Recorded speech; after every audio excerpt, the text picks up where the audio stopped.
А перед началом данного ролика предлагаю вам посетить канал Сига. Парень делает интересные и залипательные реакции на всяческие аниме, мульты и даже сериалы. Сейчас вот, например, смотрит популярный сериал Wednesday, Рик и Морти, Человек-бензопила, ну и как вишенка на торте, это реакции на One Piece, где сейчас уже началась арка Marineford. Так что рекомендую заглянуть к нему на канал. Ну а если же вам всего этого будет мало, тогда ты всегда сможешь найти себе другой понравившийся тайтл. Благо плейлистов с аниме ну реально много, разгуляться можно прям на славу.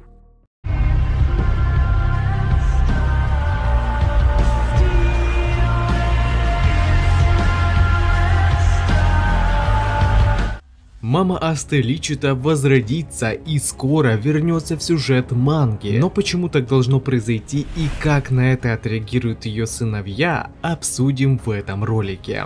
Здорово, ребятки анимешники, у микрофона Зик. А вот ребята, которые оставили свой коммент под прошлым роликом. Ну а мы начинаем.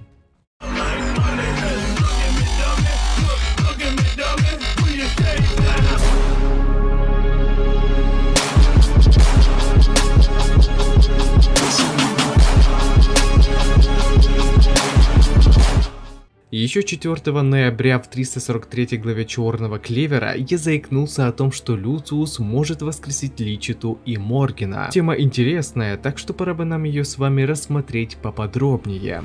С раскрытием плодов древа Клепот, в котором находится темная триада, антагонист подтвердил все наши догадки насчет того, что он сможет воскрешать мертвых. Ведь имея возможность полностью воссоздать тело человека, в таком случае его цель действительно может теперь воплотиться в реальность. Собственно, план Люция заключается в том, что раз уж в этом жестоком и несправедливом мире слабым приходится нелегко, а защитить их всех просто не представляется возможным, тогда проще всего будет уничтожить всех людей одним махом, после чего возродить их уже в бессмертных телах, дабы человечество больше не знало страха смерти. Ну а паладины встанут на защиту порядка в этом новом мире, во главе которого будет сидеть Люциус как единственный правитель всего этого. Как минимум возрождение одного трупа уже подтверждено на примере Хита Грайса, который выпилился еще в начале эльфийской арки. Потом на примере ученого Морриса нам показали, как полностью с нуля восстановили конечности человека и даже излечили его слепоту. Так что шанс на восстановление Личиты очень высок. А еще если прибавить сюда то, что она важный человек для ключевого персонажа в сюжете манги, тогда ее возвращение остается только лишь вопросом времени и тем, как именно Люций будет позиционировать ее возрождение. Ибо тут есть два варианта. Либо она будет воскрешена как вся остальная масса человечества с использованием низкосортной очищенной души дьявола, либо же она будет в числе тех, кто станет основополагающей всего его режима, а то есть станет паладином, заполучив слияние души с высокоранговым дьяволом. И этот вариант, скорее всего, и будет верным. Сейчас я объясню почему.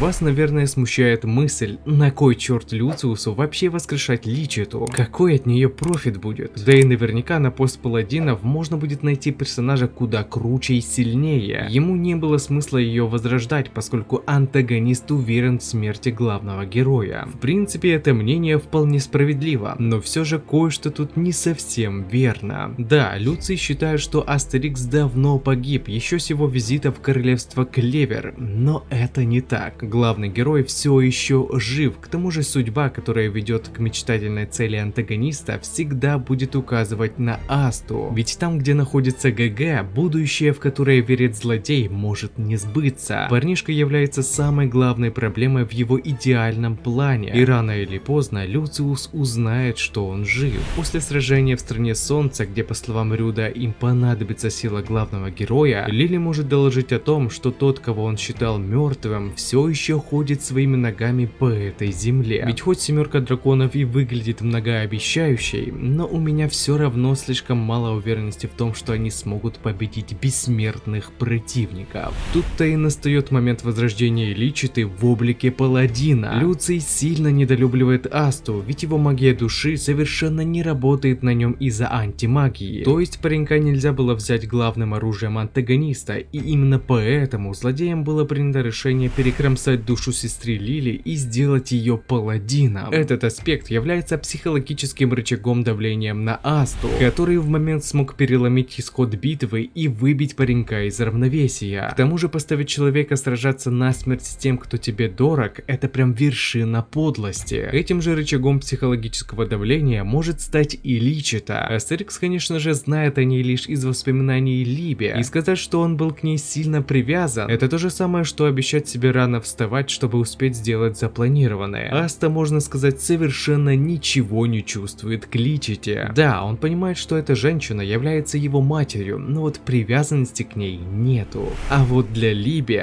Личита воспринимается совсем в другом плане, ведь она, по сути, стала для него названной матерью. И если они столкнутся против собственной матери, тогда вполне вероятно, что дьявол не станет и не сможет с ней сражаться, а значит и силу своему товарищу он тоже не даст использовать. Ведь не забывайте, что главный герой заключил равноправный контракт с дьяволом, и для того, чтобы воссоздать режим ассимиляции, нужно согласие и желание обеих сторон, которого в тот момент может не оказаться. Ибо представьте эту картину: Аста и Либия столкнулись в поединке со своей матерью, дорогим человеком. Да и зачем нам даже представлять это, поскольку подобную картину мы уже видели в случае с Лили. Тогда Астер просто ничего не смог противопоставить, даже защититься не смог. Он был просто в ступоре. Такая же ситуация может случиться и с Либия. Даже если Аста и сможет стать сильнее, но если Люциус провернет этот ход и воскресит Личиту, тогда злодей получит идеальное влияние как на Астера, так и на Либия, ибо не зря Табата сделал их контракт равноправным. Да, пока что этот шаг смог подружить героев, но в будущем это создаст большую проблему, которую Люциус обязательно использует. Что же, на этом ролик подходит к концу. Пишите свои мысли по поводу этого ролика, выскажите свое мнение, что вам понравилось, а что не понравилось. И несколько комментариев попадут в следующий ролик. Если тебе понравился ролик, тогда лайк и подписка для меня будет лучшей благодарностью. А также не забываем про колокольчик, ведь в последнее время не всем приходит уведомление. Всем спасибо за ваш просмотр, мирного неба вам над головой и всем пока-пока.